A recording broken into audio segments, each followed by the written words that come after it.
I love that when you're right in the middle of Chicago, there's still sky. Like the buildings, though impressive as they are part of the city's architecture. Like the only thing that sticks out like a sore thumb is Trump Tower. Like that's just the only thing that I sit there and go, that just doesn't need to be there. Pick apart the pieces you left, and don't you go worry about it. Don't you worry about it. I mean, it feels amazing that the album's finally out, but it's also infinitely more terrifying than I thought it was going to be. It's what keeps me up at night.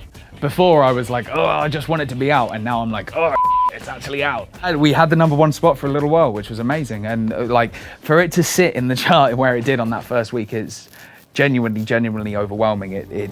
I got #3 behind Adele and David Bowie, so I'm quite fine with that. The idea of celebrity and fame just baffles me. It's very weird and I'm not used to it. And what's weirder is that a lot of the people like that I've met have ended up being fans of my work, and that always weirds me out. I did a party recently. I went over to LA for the Grammys weekend and did a party that Katy Perry put together. Katy asked me to play. She asked me to do a few songs. So I went up with, my setup and everything and did a few songs, and it was unbelievable. And how it kind of played out was honestly one of the most unforgettable evenings of my entire life. Like I will never forget that.